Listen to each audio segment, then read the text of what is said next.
各位观众朋友，大家好，欢迎收看今天的健康大实话，我是主播张宏志。在台湾这片我们共同生活的土地上，高龄化社会已经不是未来式，而是我们每天睁开眼都必须面对的现在进行。是我们每个人都会老，我们的父母正在老去，如何妥善安排晚年生活，已经成为每一个家庭客厅里最沉重但也最需要被正视的话题。我在台湾的长期照顾领域服务了整整30个年头，虽然现在我已经退休了，但这30年来累积的经验与感触，让我始终无法放下对这个领域的关心。今天我们不谈那些深奥难懂的医疗专有名词，也不去讲述那些充满粉红泡泡的不切实际的理想。我想用最诚恳、最真实的态度和大家深度探讨一个最近在社会上引发强烈震撼的真实经历。这个故事揭开了某些黑心安养机构内部令人心碎的运作真相。这份震撼人心的自白来自一位在安养机构任职长达15年的资深护理人员邱女士。15年的岁月足以让一个热血的青年变得成熟，也足以让一颗柔软的心在现实的打磨下长出厚厚的茧。邱女士所在的机构外表看起来金碧辉煌，大厅永远明亮整洁，甚至飘散着淡淡的香氛气息，是许多家属眼中安置父母的理想天堂。然而，就在这个看似完美的环境里，发生了一件令人无比痛心的悲剧。一位名叫小敏的年轻女孩，带着满腔的热血与对护理工作的崇高理想来到这里，却在短短不到半年的时间内，选择从机构的顶楼结束了自己年仅22岁的生命。外界或许会将这场悲剧归咎于年轻人抗压性不足，或是工作业务过于繁重。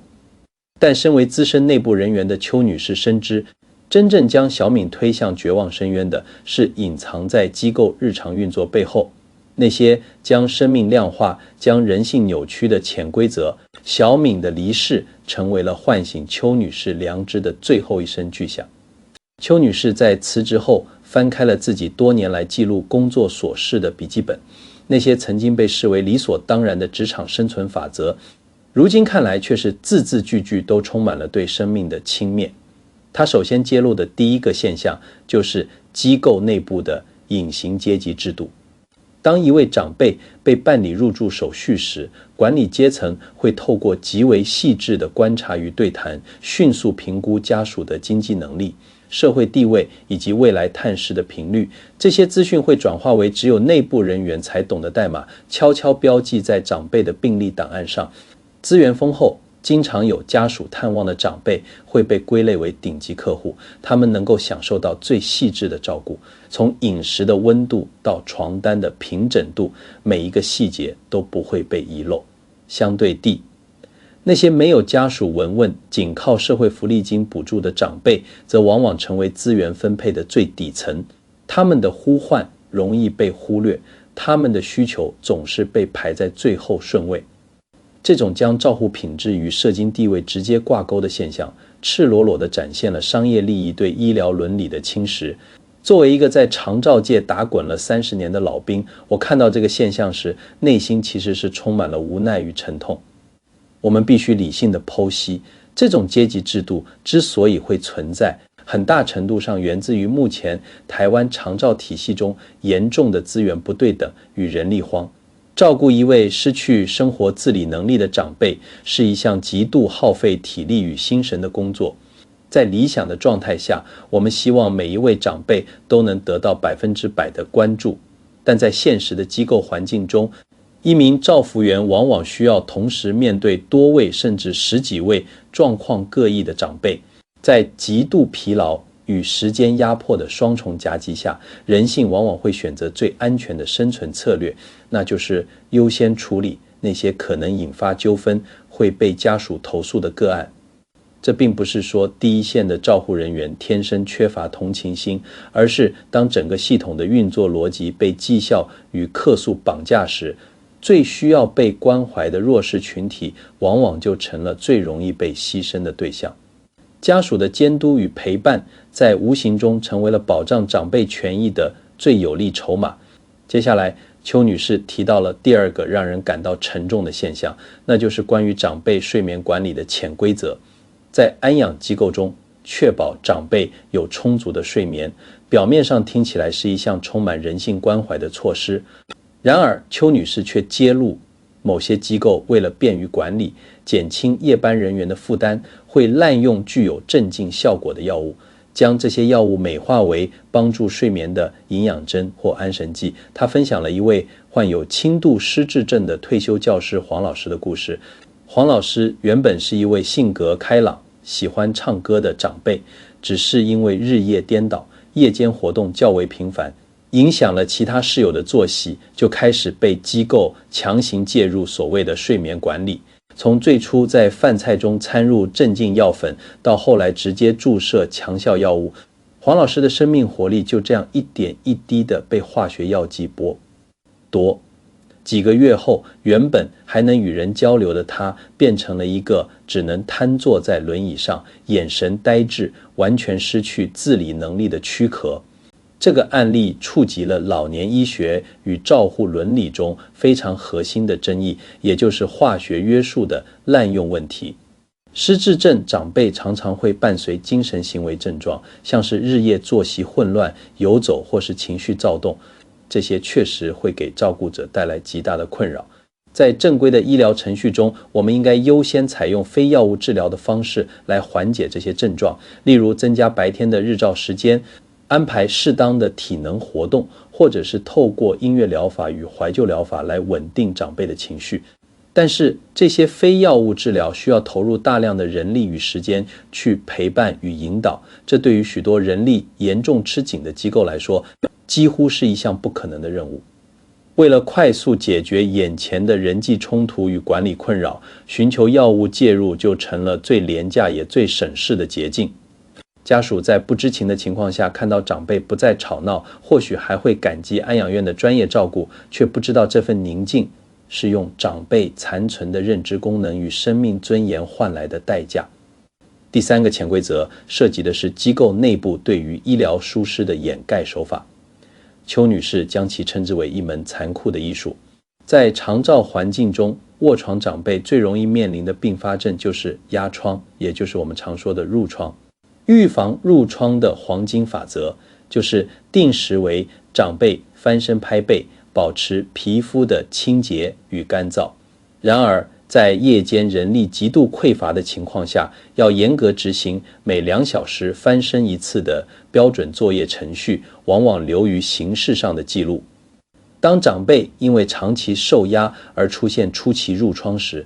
某些机构的管理阶层为了避免承担家属的责难与可能产生的医疗赔偿，并不会第一时间坦诚告知，反而会选择隐瞒。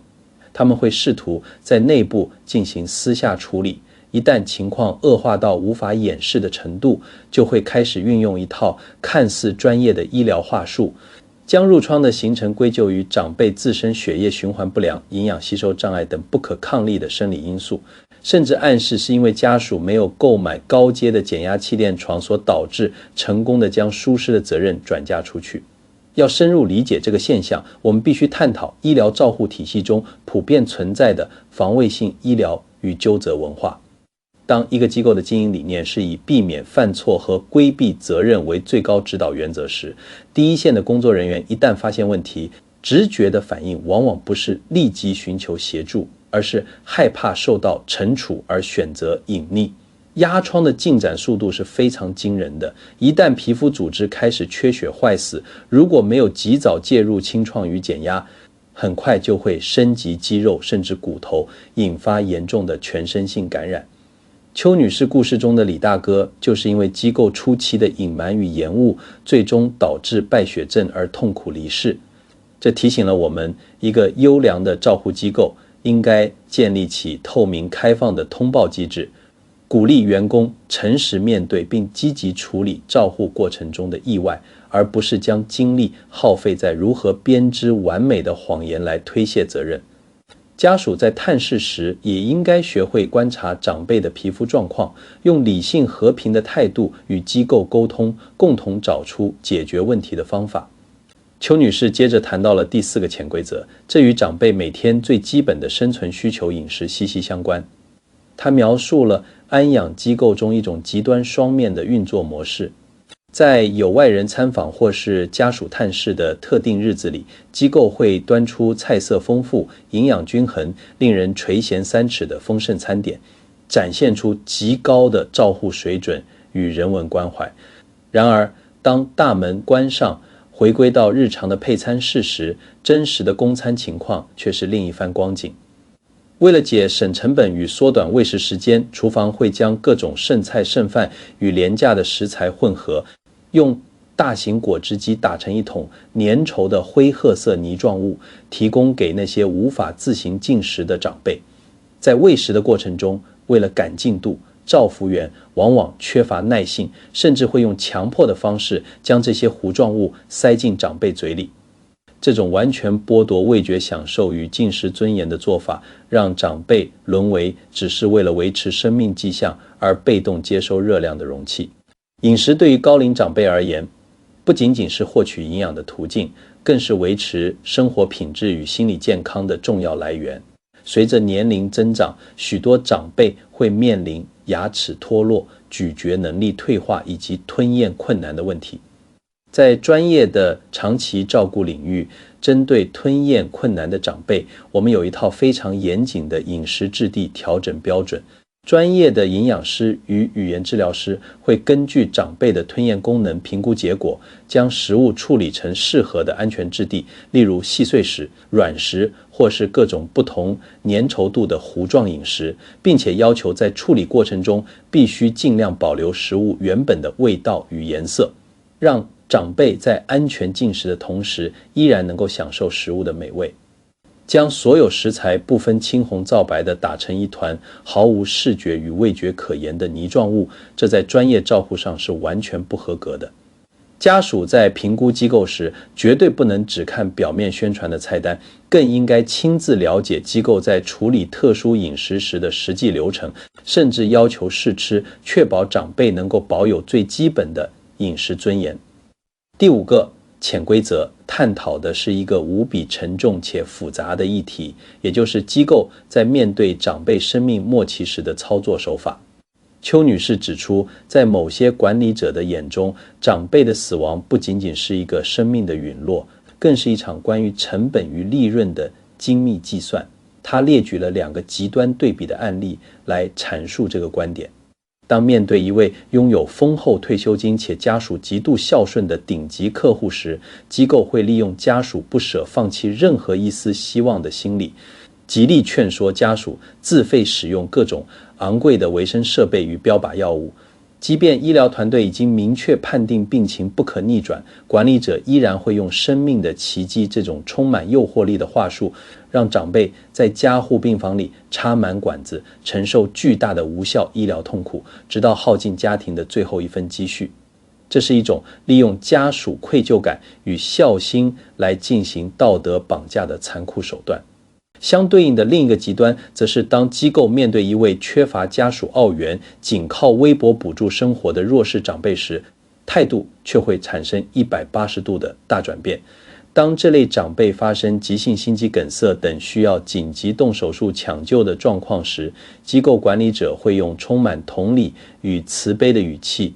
向不知所措的远房亲属强调手术可能带来的高昂费用以及术后漫长的卧床折磨，极力劝导家属签署放弃急救同意书。同一张嘴，在面对不同的银行存款余额时，可以轻易的在绝对不能放弃与让长辈安详离开之间切换自如。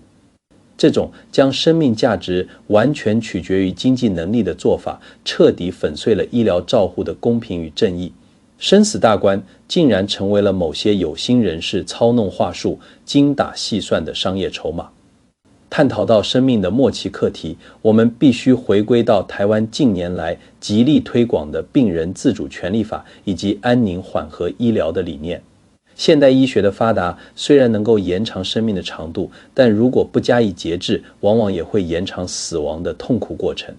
我们在面对年迈父母的生死抉择时，内心总是充满了挣扎与不舍。传统观念认为，拼尽全力抢救到最后一刻才是孝顺的表现。但这种观念却可能让长辈在生命的最后阶段承受插管、电击、心肺复苏等极度煎熬的医疗处置。一个真正专业且有良知的照护机构，应该具备引导家属进行家庭会议的能力，协助家属在长辈意识清楚的时候，共同讨论未来的医疗意愿，而不是在紧急状况发生时，利用资讯的不对等来引导家属做出符合机构利益的决定。如何让长辈在生命的终点走得安详，没有痛苦，保有尊严，是我们这个社会必须共同学习的重大课题。最后一个潜规则，邱女士称之为无痕的告别。当一位长辈在机构内安详辞世后，机构为了迅速清理房间以迎接下一位入住者，同时也是为了避免引发家属过度的悲伤情绪，会以极快的速度将长辈所有的私人物品打包处理。除了具有明确金钱价值的物品会被挑选出来交给家属之外，那些承载着长辈一生记忆与情感的老照片、旧信件、陪伴多年的日常小物，往往会在第一时间被当作医疗废弃物直接丢弃。邱女士故事中的小敏，就是因为试图保留一位孤单长辈临终前紧握的妹妹旧照片，遭到主任严厉的斥责与粗暴的撕毁，最终导致了信仰的崩塌与生命的消逝。这种看似讲求效率的处理方式，实际上是对生命最后痕迹的无情抹杀。在长期的机构照护环境中，工作人员经常需要面对生老病死的离别。为了保护自己免于陷入无止境的悲伤与情绪浩劫，许多长照人员会逐渐发展出一种抽离的情感防卫机制，他们将焦点集中在完成标准化的工作流程上，刻意忽略隐藏在每一个动作背后的情感意义。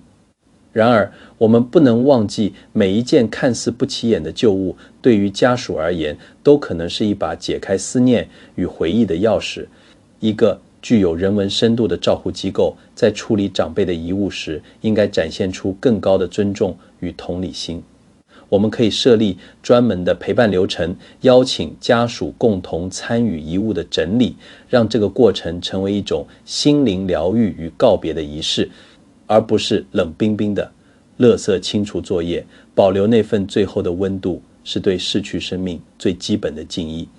我们深度探讨了这6个令人心情沉重的潜规则，我深知这对许多正在为父母寻找安养机构，或是已经将长辈送入机构的家属来说，无疑是一次巨大的心理冲击。但请各位冷静下来，身为一个在业界服务了30年的前辈，我必须要公正地说，邱女士的经历的确反映了长照体系中真实存在的黑暗面。但这并不代表台湾所有的安养机构都是如此冷血与不堪。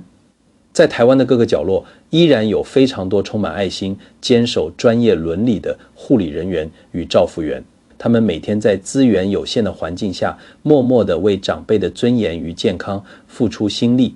我们揭露这些黑暗面，目的绝对不是为了制造恐慌，更不是要彻底否定机构照护的价值，而是希望透过真相的呈现，打破家属不切实际的幻想，建立起更加成熟理性的长照观念。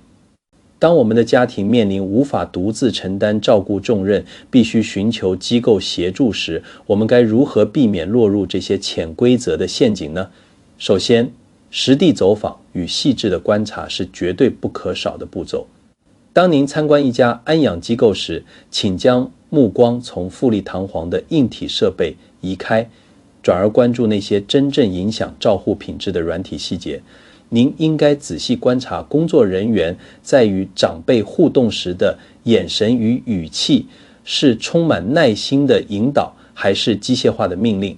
走在走廊上，深呼吸，感受一下空气中的味道。一个照护确实的机构，虽然无法完全避免异味，但绝对不会弥漫着浓烈的尿骚味或是令人作呕的酸臭味。此外，您也可以试着在非官方安排的参访时间，例如午餐过后或是傍晚时分，再次造访机构，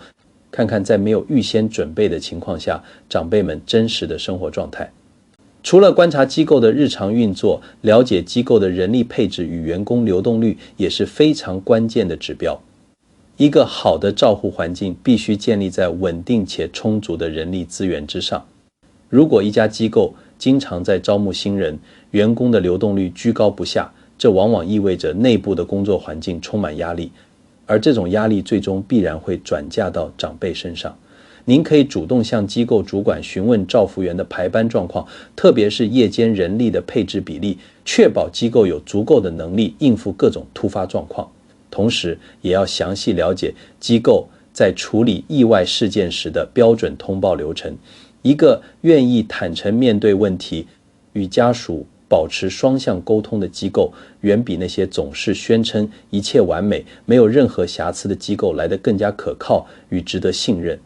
在签订入住合约之前，请务必逐条审阅合约内容，特别是关于医疗紧急处置与收费标准的条款。对于各项自费项目，应该要求机构提供明确的价目表与使用规范，避免日后产生不必要的医疗纠纷。更重要的是，在长辈意识清楚的时候，家属应该勇敢地开启关于生命末期照护的讨论。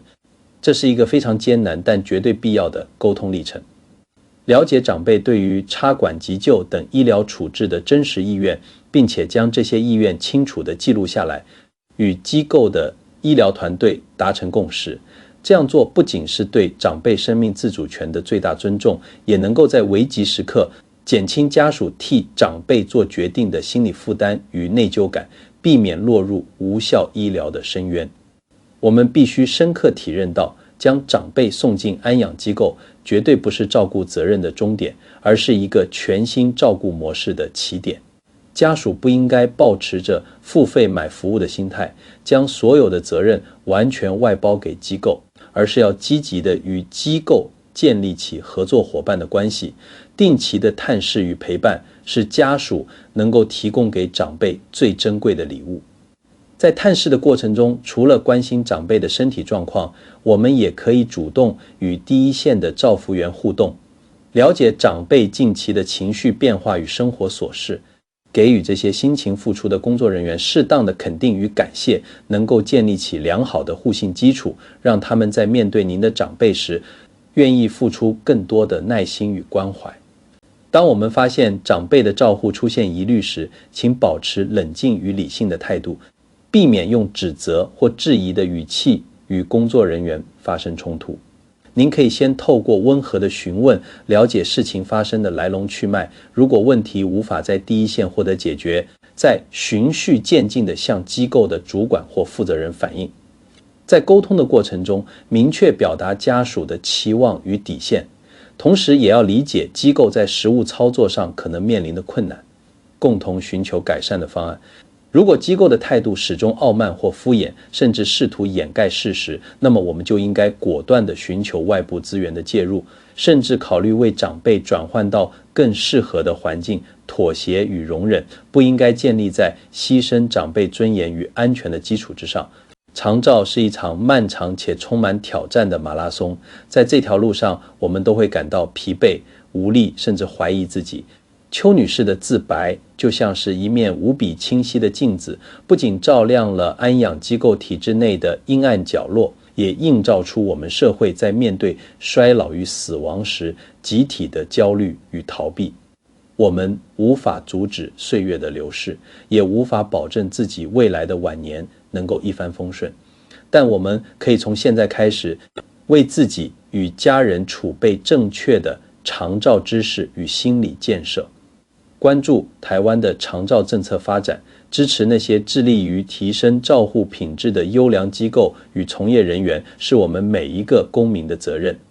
只有当社会大众都具备了足够的辨识能力与监督意识，那些劣质的安养机构才会失去生存的空间，长照产业也才能朝向更加透明、人性化的方向发展。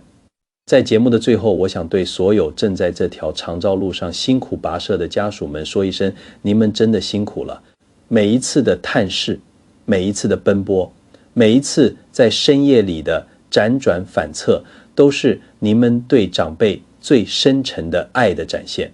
请不要因为一些负面的报道就全盘否定自己的决定，或是陷入无谓的自责。做决定永远是最困难的，只要我们在做决定的当下已经尽了最大的努力去评估与了解，并且在未来的日子里持续给予长辈关怀与陪伴，那就是最无私的付出。我们今天分享这个沉重的故事，是为了让我们能够更有智慧地去面对未知的挑战，为了让我们的父母以及未来的自己能够拥有一个更有尊严、更加安心的晚年生活。希望透过今天的深度剖析，能为您在面对家庭长照难题时提供一些实用的参考与方向。每个家庭的状况都不尽相同，没有绝对完美的解答，只有最适合当下情况的选择。不知道大家听完今天这些关于安养机构的探讨，心里有什么样的感触呢？您在照顾家中长辈的过程中，是否也曾经面临过难以抉择的十字路口？或者有遇到过让您感到非常温暖、非常安心的照护经验呢？欢迎大家在影片下方的留言区分享您的真实想法，我们一起交流学习。感谢您的观看，我们下期节目再见。